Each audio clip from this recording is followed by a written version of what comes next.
YouTube? Welcome back to Scents of South Jersey with me, Kellen, for another fragrance video. Today we're going to be doing the official part 2 of the Forgotten Fragrance series. So I really enjoyed making the first video, got a lot of positive feedback from you guys, so I wanted to quickly get a part 2 up for everyone. So again, Forgotten Fragrances are just fragrances that are either discontinued or, we're only out for a brief time, but they don't get a lot of attention. They don't have a lot of videos or reviews about them, and there's not a lot of buzz or, ever was a lot of it about the fragrances at all. So I like to bring them to your attention. So I have a list of fragrances here for you guys. And unfortunately, all of these are discontinued. I just want to go ahead and say that, but you still can get them. They still are available online if you look hard enough. So before we get started, I want to say, of course, if you're new to the channel and enjoy what you see, make sure to subscribe to support the channel. And of course, check out the Scents of South Jersey Instagram page for news and updates on the channel. And of course, photos of fragrances from my collection. Also, I want to ask you guys one question. If you could pick one fragrance that's been discontinued or is really hard to find or you just can't get anymore to be brought back so you could still wear it, what would that be? Please let me know in the comment section and let me know why. What would the fragrance be if you could bring one back and why? Let me know in the comment section. All right, let's jump into this list.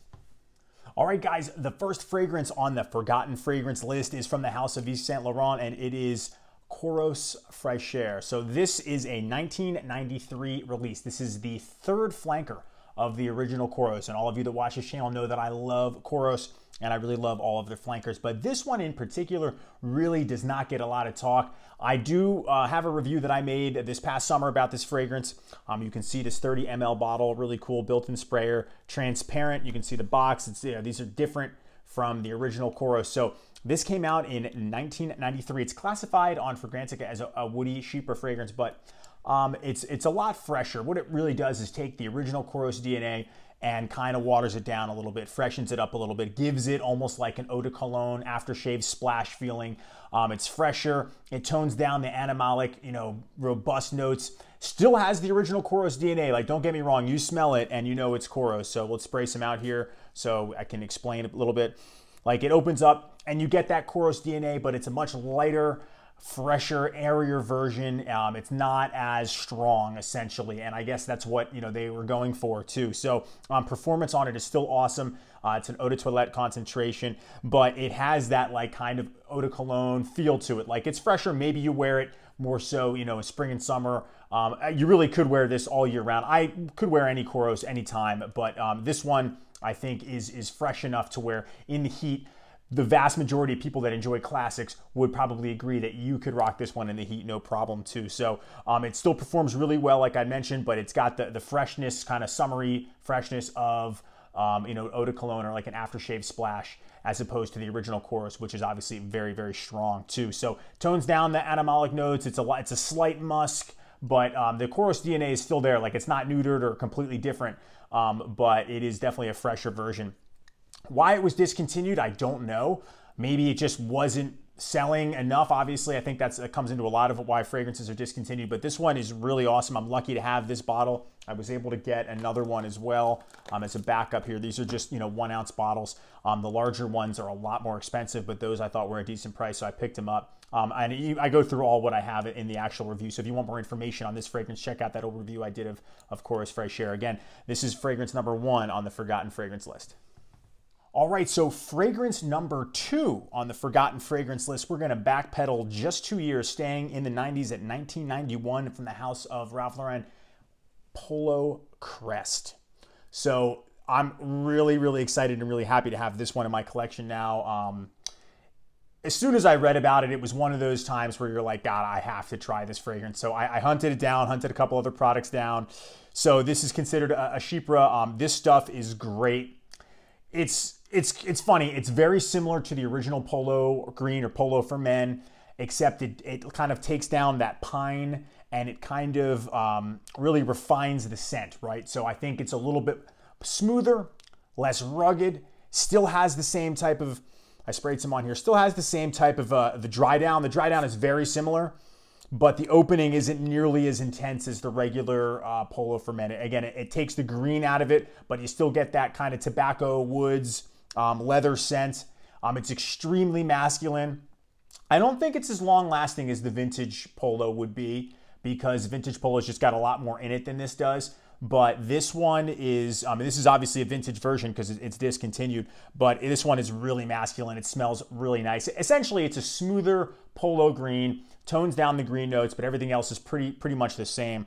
And that would kind of lead me to believe as to why this was discontinued. Maybe a lot of the people that were hardcore polo green fans thought that there wasn't that much differentiation between this one and polo green for them to want to pick this up. You know, maybe people that initially got into fragrances and had this first were the ones that were more so of a diehard fan. So this is a spray bottle. You can check this out here. Look at that logo. It's a beautiful bottle, brown juice cap. There's no, it doesn't click into place. It slides on, which is the way the vintage polo sprays were.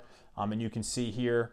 So this is what an aftershave would look like. This is a big 100 ml bottle. This one is, you know, obviously screw off top, so we'll take it off there so you can take a look. You can see even the strength of this aftershave splash is probably almost as strong as some newer EDTs, and you can take a look at the box there. You can see that as well. So really cool looking presentation, polo crest.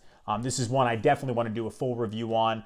But that would be my guess as to maybe why this one kind of went by the wayside. And I don't know how long it was out for, so I would love to hear if you guys have this one. But it's like a cleaner, slightly fresher, more refined polo green, but still has the vast majority of the feel to it and is still very masculine, and I really enjoy it. All right, guys, so the next two fragrances on this list are my two favorite for sure, so I wanted to save them for last. They're both from the same year, 1984. So fragrance number 3, again, 1984, from the house of Panug, or Panug, I'm not really sure how you say it. It's an aromatic fougere. It is called Businessman. So this is the definition of a forgotten fragrance. Like, I have never heard of this one ever. I saw it on an Instagram fragrance page, and I was just like, I had to have it. And it's an aromatic fougere, which is probably my favorite genre of fragrances. Again, 1984. I mean, just look at this. Look at this bottle, right? Look at this bottle. Look at that logo. This is so 80s, especially early 80s, because it's 1984.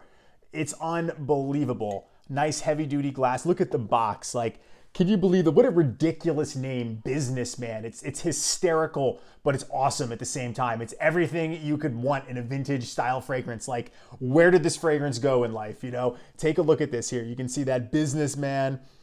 This stuff it's actually really freaking great. I love it. So take a look here. It opens up. Look at that cap, that neck, nice gold, good atomizer. Opens up with a really sharp artemisia note. It's almost like an anise note too. And then when it dries down to the classic fougere, oak moss, leather, musk. In the very late dry down, it reminds me a lot of Drakkar Noir a little bit. But then, you know, it also reminds me the opening of like an Azzaro Pour Homme, Paco Rabanne Pour Homme. It's right up there with these. It lasts so long. It's so fresh and so clean. Like, picture just a nice white button down, tie. You know, this is a great daily scent. This is a perfect signature scent. And, you know, maybe that's what they were going for with this one, you know, this house. So the presentation on it is awesome. The scent is awesome. You know, you have a nice sport coat on. This is a good, you know, something that you wear daily to work. It smells mature. It's masculine. It smells very clean. My girlfriend actually really liked the late dry down of it. She said it smelled fresh and clean. I would go ahead and guess that she probably wouldn't be the biggest fan of the opening, though, because the opening is very old school. It's very strong, very sharp. But this stuff smells awesome. So I'll tell you where I got it. I got it from a website called Le Parfumé.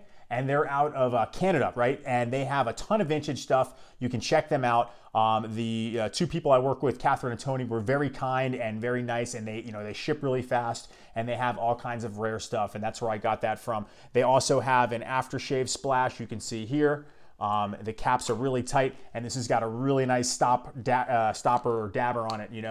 So this is one of the coolest scents in my collection for sure. It's extremely masculine, and if you like fougere, you like that barbershop, you like that clean, fresh, masculine man scent, especially if you want a signature daily driver and you like vintage or older classic fragrances like me, you got to try this one. Businessman by Panug.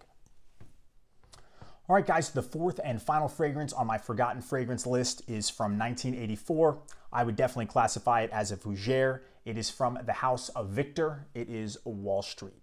So Victor is a house, now it's known as Visconti di Madrone. They also make fragrances I've talked about like Acqua di Selva or Fresco. I really enjoy those, but this one is something special. Take a look at the bottle here. just brown, leather looking, classic, masculine 80s vibe. And that's exactly what it is. It's my scent of the day, so I'll spray some on.